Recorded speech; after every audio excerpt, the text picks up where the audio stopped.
It's episode 9 of Screen Preach. Welcome back, everybody. New week, same shit. Nothing's changed. Nothing at all. Just more shows and movies to watch because that's where we're at. Man, there's not enough quarantine time. There's not enough coronavirus to catch up on all the shows I haven't seen. It's amazing how much stuff there actually is.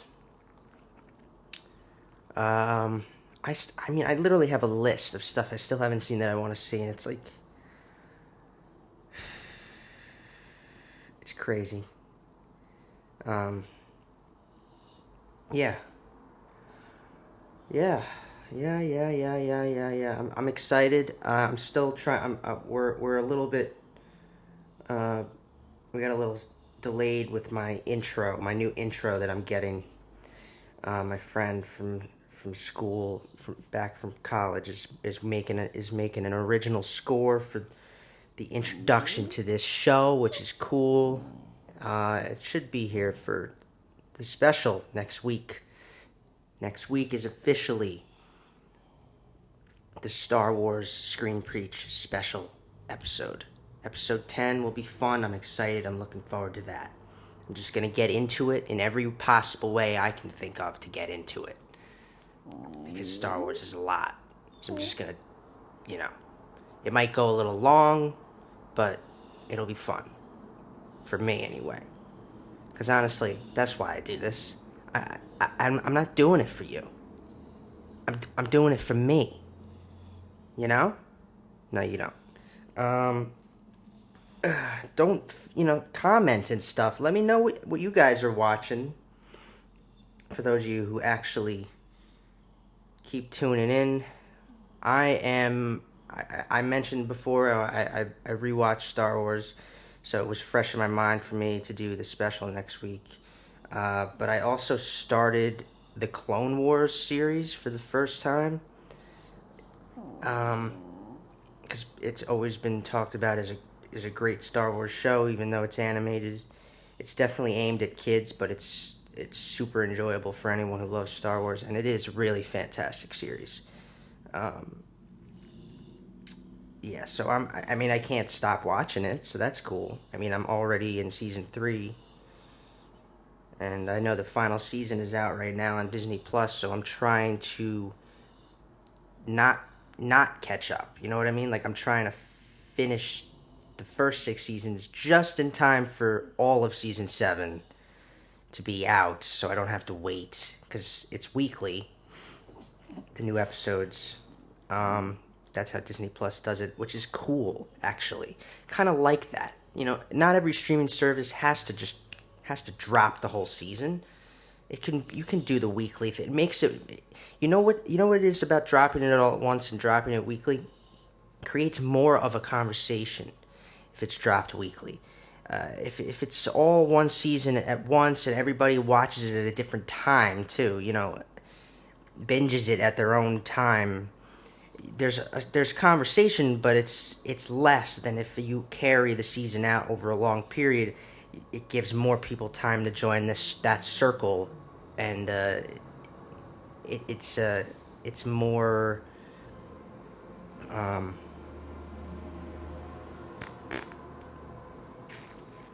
it creates more of that cult mentality or whatever. I don't know. I don't know if I say stupid shit, it's just because I'm like getting to a point in all this. My biggest worries are definitely financial, and I didn't want to have to file for anything. I'm not getting a stimulus because I didn't qualify. I just didn't make the cut somewhere in there. I don't know. But so I need some aid, and so I'm gonna have to file for fucking unemployment. I'm trying to get my car squared away. Because as much as it seems like it would be great if this restaurant I was working for was like, yeah, we still need you when everything's back to normal, it's less likely that that's going to happen. More likely that these people are great too. They're awesome. So they might tell me like, okay, well we can't bring you back right now, but we can in a few months or something like that, and that's cool. But if I get my car squared away, you have to have a California driver's license, registration, plates, all that stuff. If you wanted to Uber here and that, so if I get that squared away, I can do that to hold me over. What else did I watch? Did I watch anything this week besides? My weekly shows are the same right now. I saw the Better Call Saul finale was this week, and that was fucking great. And I see that I fear for Kim Wexler at this point because she's not in Breaking Bad. So I just fear for Kim, and I like Kim. But, so the sixth season is the final season when it comes back.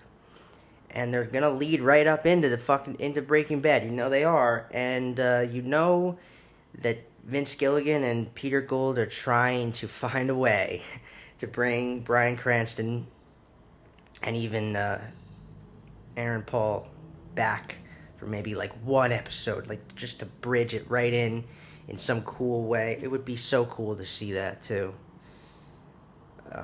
I will say this though, they need to finish soon because go back and watch the first. I guess it's the second season when Saul comes in. Bob Odenkirk is looking older than he should for someone who's supposed to be younger than the Saul we saw in Breaking Bad when we first see him. Maybe it's a haircut thing, Maybe if because I feel like in season when we first meet Saul, I feel like he's got like more of a wavy thing, longer hair, more wave going on, and more color, like more red. I felt like darker, maybe. I don't know. They have to try to make him look like that Saul again when they do bridge it into. It's fucking crazy if you. I'm not gonna spoil the show, but if you watch it, he's gone through a lot of shit before we see him in fucking Breaking Bad. You'd think where we are now, you'd think he'd never want to go near crime, but it's fucking like. That's why it's so interesting. Better Call Saul is tougher for people to get into because it is slower. It's a slower build, a slower start, but it pays off. It starts to get really that same energy and feel of it's the Breaking Bad world. That story world is just so much fun to spend time in, and we're definitely there. It's feeling more like Breaking Bad every season. Because even if you can't get over not having Walter and Jesse, everyone else is in this show. Mike is a constant character, main character in this. Fucking Gustavo Fring. Not to mention the whole cartel Gustavo war is the constant. It's even more constant in this than it is in Breaking Bad. Like in Breaking Bad, it's coming to an end, that war. Gustavo's making all the moves to fucking come out on top. In this, it's like back and forth. The war is very much, they're like at each other's throats, and I recommend it. Bottom line. What's the matter, Donut? What's going on? This one had her first accident in this place since we moved here back in February. It must have been the little bit of pasta sauce. Something did her in. Because she's sloppy. She has sloppy cocky. Oh, you're sloppy cocky. Oh, it's okay. You don't feel good? Anyway, what else? Westworld comes to an end, the new season, not tonight, but next Sunday. Homeland, the series finale, the end of that series. 8 seasons. That was a great show. Kind of under the radar after the third season. People like kind of forget about it. All right, let's get into the news of the week. Whatever. What was I even saying? Homeland ends tonight. Westworld ends next week. I'm also watching Dave, Lil Dicky's new show. Fucking great. Rick and Morty comes back May 3rd. Let's move on to the news, because I was gonna just give an update on my week, but I can't even. Let's just go. Let's move on.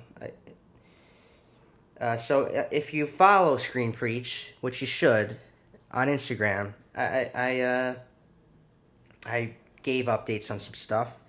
Um, so they're officially doing a Hunger Games prequel movie. It's called The Ballad of Songbirds and Snakes. It's called, I believe, and the same director of some of the Hunger Games films. Is it Gary Ross or Francis Lawrence or one of the two of those guys? Okay, is doing this one, and it's a prequel, and it takes place like well before, and it's about President Snow when he's young, and he actually, I guess, his story in this is that he was a mentor to someone in the games, and his mentor and the person he mentors happens to be a girl from District 12. Because of course that's what this is about. And I guess we'll see how he becomes the evil ruler of Panem. So we can talk about Hunger Games a little bit. So I think the way I feel about it is how most people feel about it. The first two were great, and the second two are something to be desired. They kind of fall short. So, no, it's still, you could still be excited about this, I think. I'm still pretty excited about it. I want to see it. But that's cool. What else did I mention on Instagram? Did I mention? What did I mention?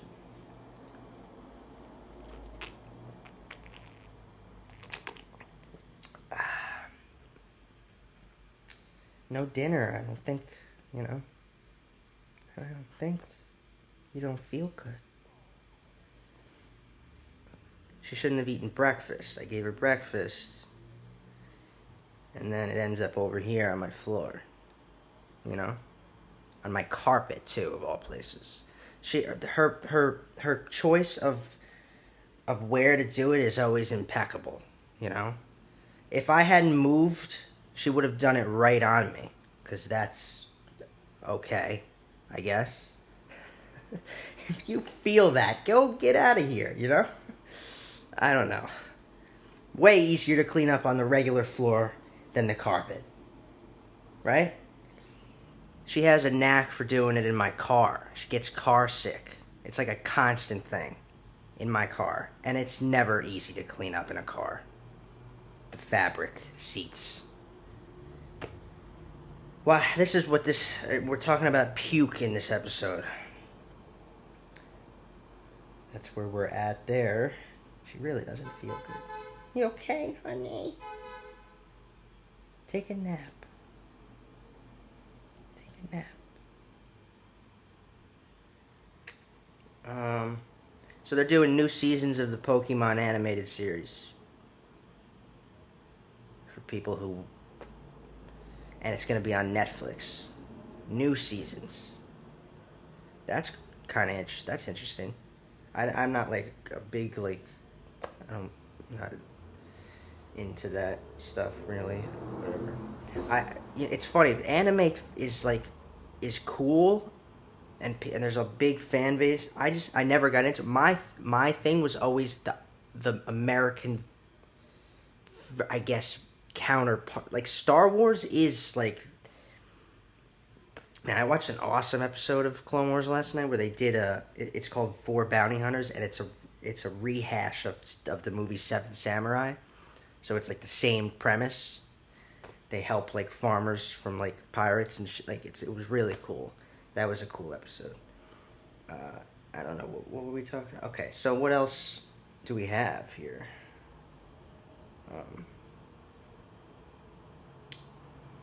So this was cool. I heard that. So the Russo brothers, who directed Avengers, Infinity War, and Endgame, they also did Civil War and Winter Soldier.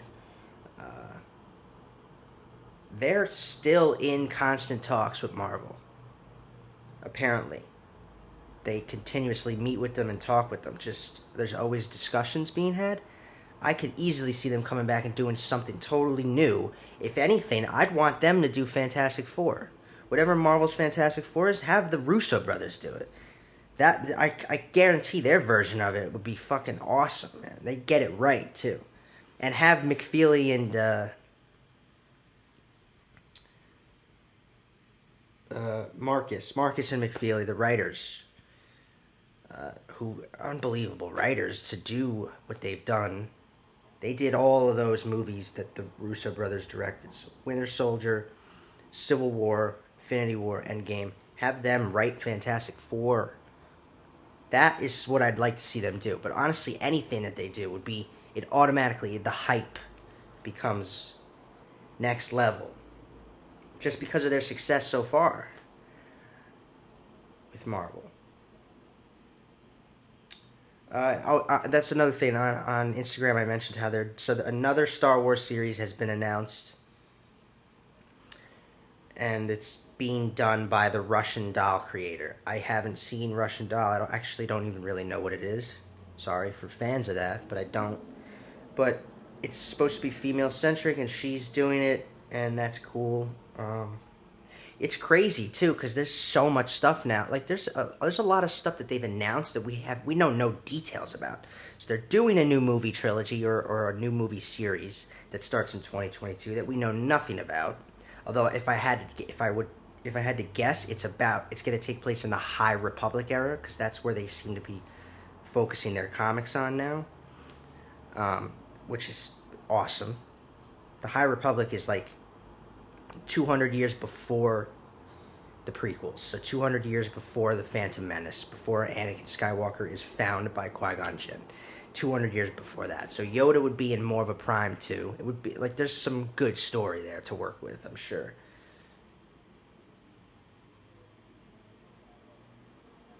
Wow, look at this. Now my fucking thing's gonna stop too on top of the fucking puke. It's really skipping right now. Holy shit. That's really bad. What else? The on top, there's so much Star Wars coming out that we know nothing about. Kevin Feige's involved in something somewhere. There's a Sith Exegol movie or something being made. Like it's just like a bunch of stuff we don't know nothing about. And here's another one. We just don't know what they're doing, what they're planning. On top of Star Wars news, the Rogue One spin-off series for Disney Plus about Cassian Andor added 2 new cast members. One of them is a returning cast member. I think.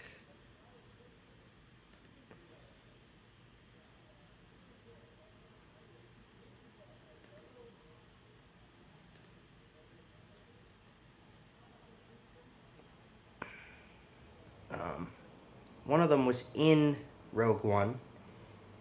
So the actresses are Genevieve O'Reilly and Denise Gow have joined the Cassian Andor series. One of them, I'm not sure who was who, but one of them was in Rogue One, played a character in Rogue One.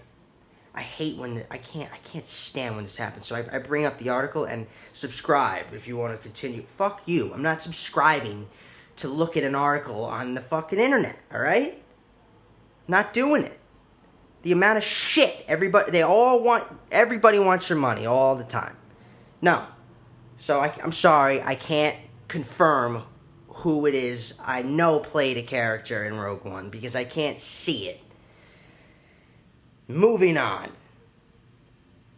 Before this fucking thing stops, look at this thing skipping like a motherfucker. Why? Why is it skipping like that?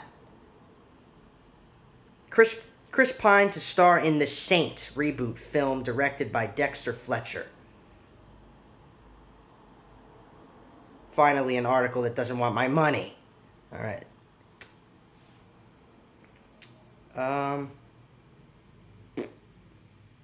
Pine is in negotiations to star in the upcoming action film The Saint, directed by Dexter Fletcher. The film is the latest adaptation of the novel series from the 20s, written by Leslie Charteris.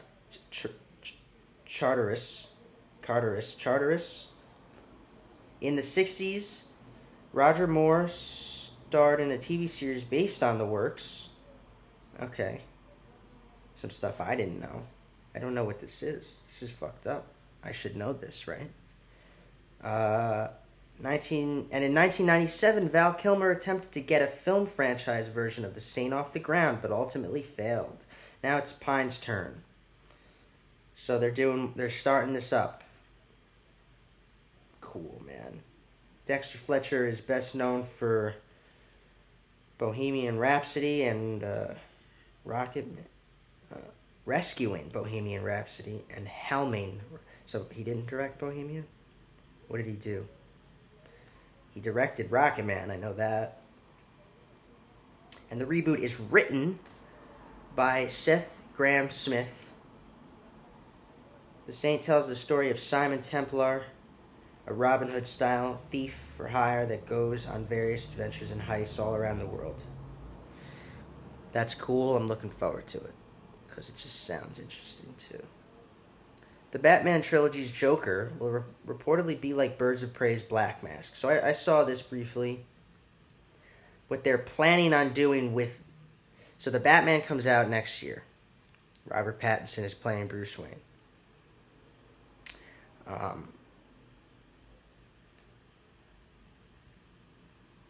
And they are planning on introducing the Joker at some point.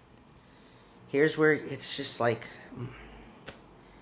You just had Joaquin Phoenix play the Joker, right? Now you're going to recast the Joker yet again for this trilogy. They're already planning a trilogy out of this. So the Batman comes out next year, and apparently they're hoping for 2 more after that. And like Christopher Nolan's trilogy, the Joker came along later. Came along in the second one. They're kind of taking that approach here. They want the Joker to show up in a follow-up film to next year's The Batman. And they're already looking to figure out who to play the character. It's just more casting, recasting. It just makes it... You know, DC is going to take the approach that Star Wars takes soon. What I'm going to talk about with Star Wars next week is how it's about different visions and different interpretations of that world and that universe. That's DC now, too. It's always going to be some individual interpretation, vision for what certain stories in DC universe are. And so the continuity aspect is different than... It's way different than Marvel. Let's put it that way. And that's fine, too. As long as you're not confusing. You know what I mean? You can do that with... As long as you don't... If it's confusing, it's gonna hurt you.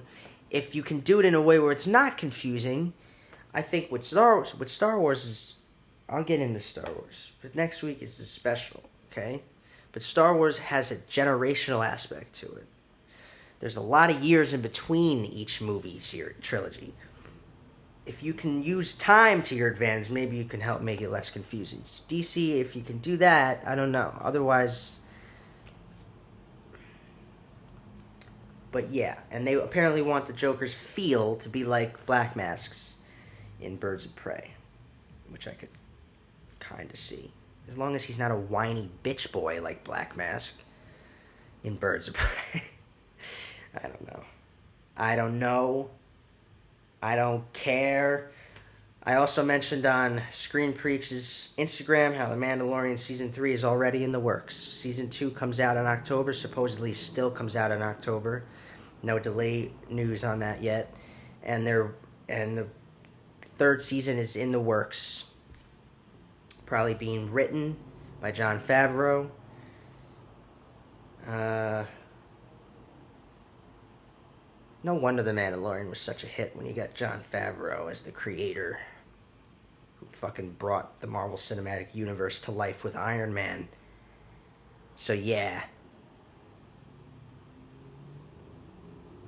And Westworld officially renewed for season 4. Naturally, I assumed they would renew it. The thing about this show, I don't see it going past 5 or 6 seasons tops. It won't sustain itself. If they try to, it won't hold up. Um, and it's this show started off as an adaptation of one movie or two movies, of older movies, and now it's taken its own turn. You could keep going. You could do a bunch of seasons and make it its own thing, but I feel like they're having a hard time kind of sustaining one singular approach to it. It kind of changes every season a little bit. I guess that's not bad. I mean, there's anthology series that are completely different every season, and they're successful. But I just personally don't see this story going past 5 or 6 seasons tops. That would be effective too if they don't go past 6 seasons. Um, and I also mentioned how the Venom 2 title was revealed. It's kind of corny, honestly. Let there be carnage, because carnage is in it. Oh, I get it. Play on words. It's just kind of weird. I don't know. Let there be carnage. Venom. Let there be carnage. We all just got to deal with it and get used to it. HBO Max officially sets its official launch date. It'll be launching on May 27th.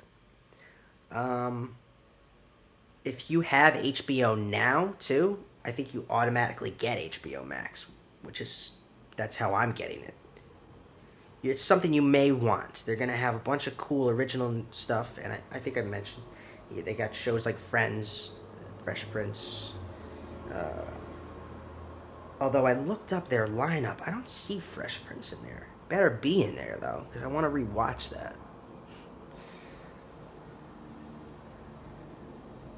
And Ryan Johnson apparently saw the Capone movie, which I mentioned last week, came out with its trailer. He says it's batshit bonkers, and I'll take his word for it. I love Ryan Johnson and his work. If he loved it, I'm going to love it. I can't wait to see that. But yeah. There has been official delays. So Venom 2, the title was revealed, and it's been officially delayed to 2021. The Batman was already coming out in June of 2021, but now it's been pushed back to October of 2021. And lastly, I'll finish off news, I guess, with a little update on The Sandman, which apparently was going into production right before this whole coronavirus thing shut down. So it was about to go into production, the first season, then coronavirus, and now they're on delay. But that's good news for The Sandman. There's movement, and apparently the whole first season is written. I have the second volume ready to read now that I'm about to finish the first. I'll finish the first today and start the second today. That's a great series. I've only read one volume, and I love it. I can't wait to keep going. There's 10 total. I got number 2. I only have enough time in my week for a little bit of comic reading because I read other stuff and I'm writing all the time.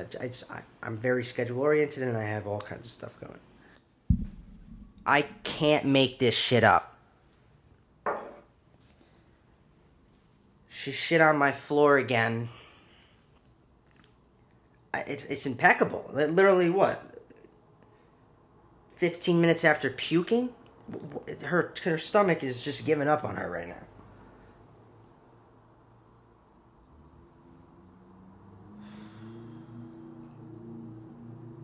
Okay. I'm gonna try. I have to attend to my dog. I also don't want to redo a half an hour of recording, so this is the episode that airs.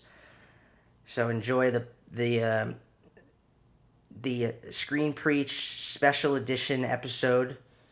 Sloppy Cocky.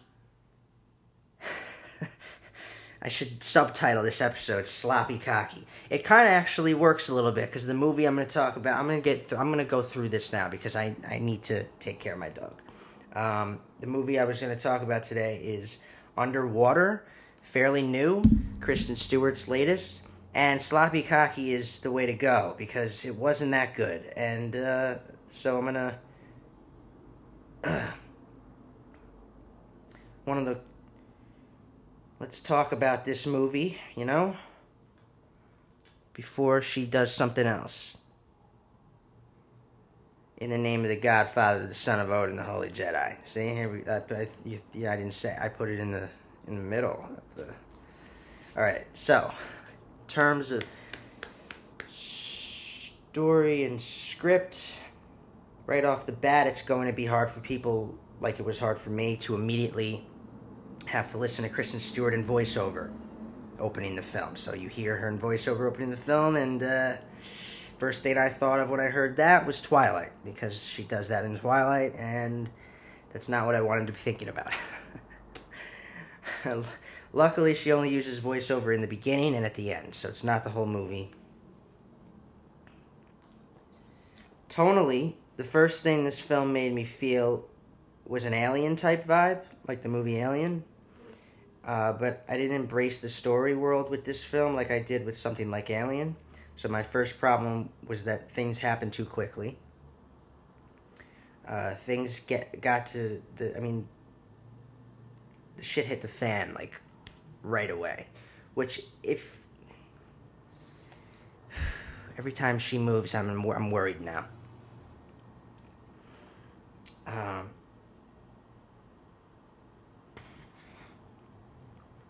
If you write, they say you should kick things off quickly, but I thought it was too quickly. There's such thing as being too expositional, and then there's the problem that this film has, which was no exposition at all. I honestly think audiences need a little bit before kickstarting the story in the direction it's supposed to be going. It allows us to spend some time with the characters and get to know them. That way we can actually care more about them. It was already hard to care about whether or not they lived or died because I didn't feel a relatability to any of them.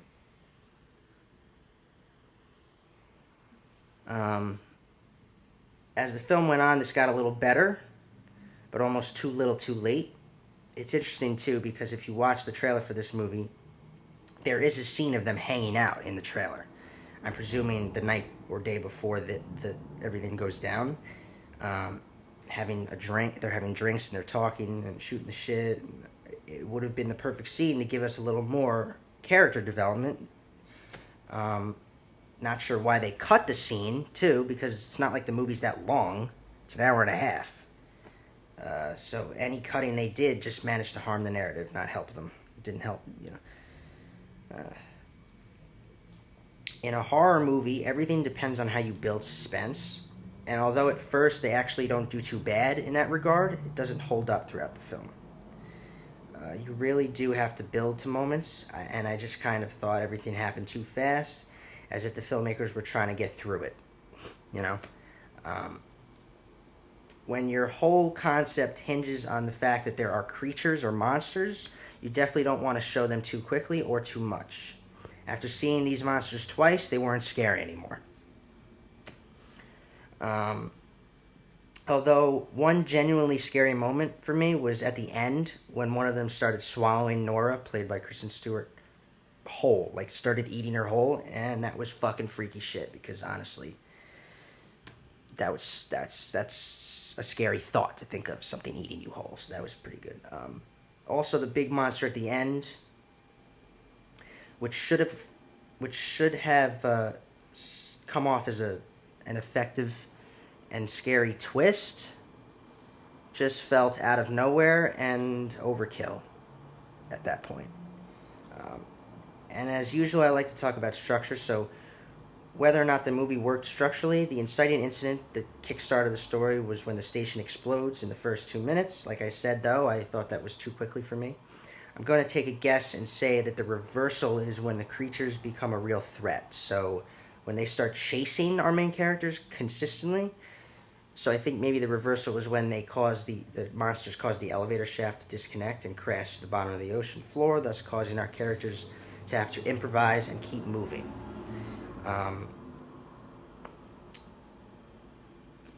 And then yes, this film has a down and out moment. Uh, it's even signified by a cut to black. End of Act Two. Um, it's when the captain dies. And then this film has what we writers sometimes call a reaffirmation. So that's when. So what a reaffirmation is when a main character, after feeling hopeless and defeated, the end of Act Two, down and out, picks themselves back up and finishes what they started. So in this movie, there is a reaffirmation. Usually happens at the beginning of the third and final act. You'll probably notice this in many films. Here, it was when Nora finds Emily and Smith again. So that was her reaffirmation. The climax is Nora's sacrifice, and I should have said spoilers, but you should know that by now, spoilers. And I'd say that this film structurally wasn't too bad. I'd even say it was put together better than White Boy Rick was, structurally. The parallel between Captain and Nora either worked or it didn't. By that I mean we are continuously reminded of what a captain is supposed to do for his crew. Captain sacrificing himself for Nora's survival at first can seem like a pointless decision when Nora herself doesn't even make it. Almost as if devaluing what Captain did for her there, but actually it might have been effective in that we see Nora become the leading person, so she becomes the captain. It's even signified by the suit she wears at the end. She goes to the old station, she puts on one of the captain's old suits. It says captain on it, so she's the captain now. I'm the captain now. So she does what captains do and sacrifices herself for Emily and Smith. In terms of direction, the only visually engaging moment for me, I did like the opening shot, the slow 360 pan around the halls of the station until getting to Nora. But that's the most I can think of that intrigued me visually. Some of the shots I give credit to in the dark and when using POV because it made some of those early scares scarier, which is a good thing. You want to be able to shoot a horror film like this specifically to get the best reaction from the audience. It wasn't the shooting of the film that caused it to suffer. It was narrative problems and maybe a little bit performance. I don't know. Maybe that's just me. I'll talk about performances. T.J. Miller had the best performance, and it was only because he's consistently funny. I don't care for Kristen Stewart, unfortunately. I still like her, but I mean, what's the deal with her acting? And she does this stutter thing every time her character's like in a tense moment. She stutters. It's in every movie. In Twilight, I don't. she I don't. Can you just admit that we might die from this? Like she always does this stutter thing that I can't get over. Whatever. Maybe I'm making a big deal out of it. I don't know. She doesn't hook me, Kristen Stewart, for some reason. Actually, so if anyone hooked me, it was Emily, played by Jessica Henwick. She was more interesting than Nora at times to me. I also love Jessica Henwick as an actress. She's from Iron Fist on Netflix. She was also almost cast as Rey in Star Wars, which I heard recently, which is interesting. She's got a lot of potential as an actress. Maybe that's why Nora's sacrifice actually worked for me because I cared about the character of Emily. It worked for me for two reasons. First of all, it is her character embracing the ultimate moment, something she admits to not being good at in the beginning of the film. She mentions how her fiance lived by moments and not by time. And this moment is Nora finally having that ultimate moment. She dying honorably to save others was what made most sense for her character. Nora says she feels powerless to change anything. That sacrifice is her taking back power, taking control. Secondly, the characters I was really hoping for were Emily and Smith. Because they're that couple, they're in love, and Emily, too, just being openly as scared as she was throughout the film, it made me not need to see her die some brutal death like everyone else did. I wanted her to make it, so it made Nora's sacrifice, which saved them, work even better for me. A quick note, because I was legitimately curious about this. They are 36,000 feet deep in the ocean. Could a spider really get down there?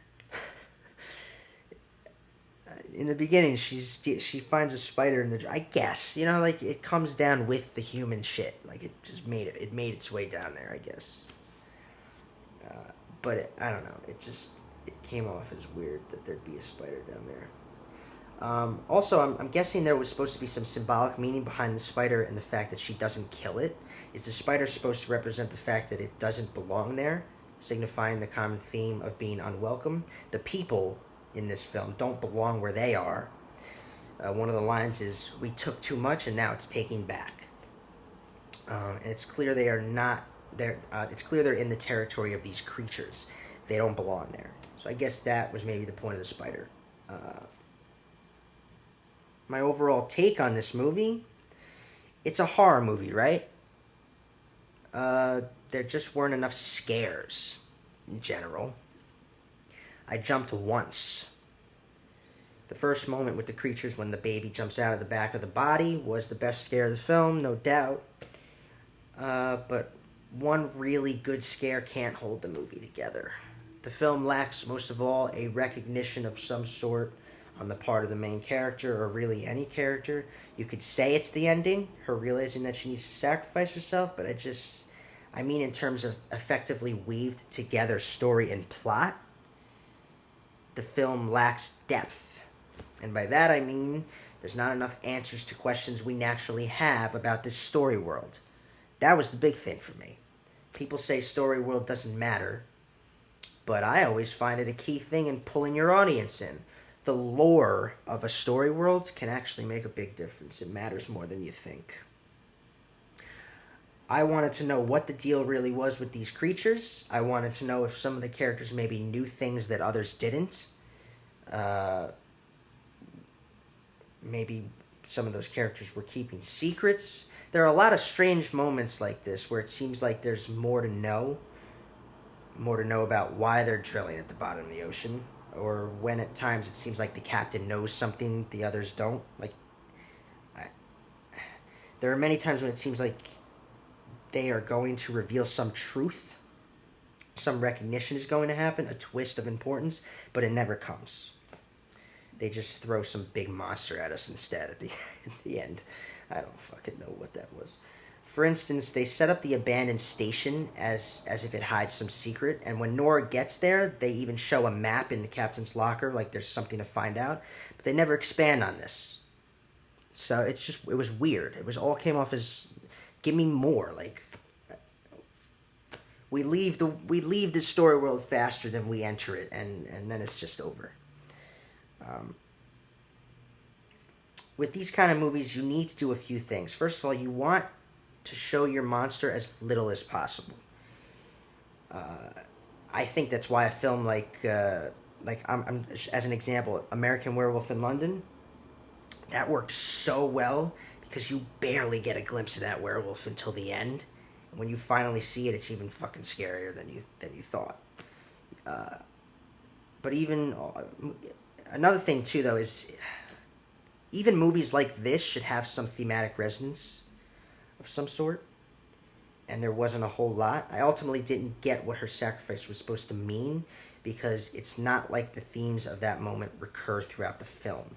If they do, they don't come across effectively. Not sure what it was trying to say about the world, if anything. It's not as important in a movie like this, but you should still try to make it connect to human experience the best you can.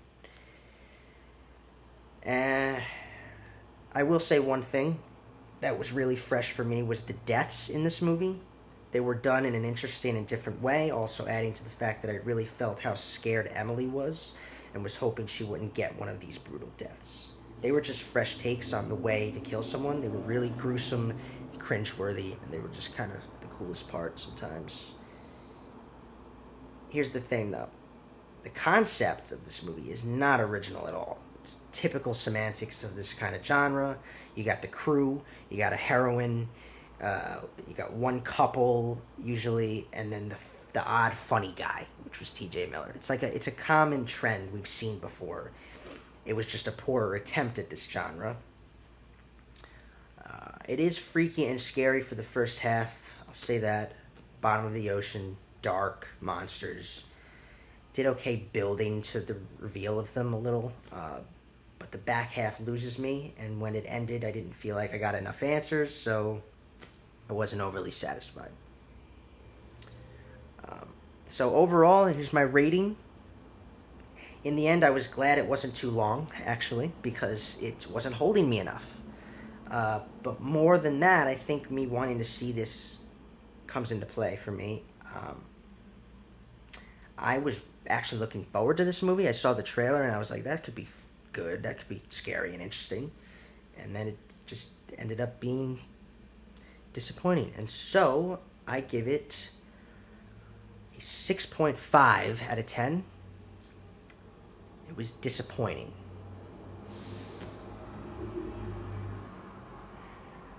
Our movie quote of the week.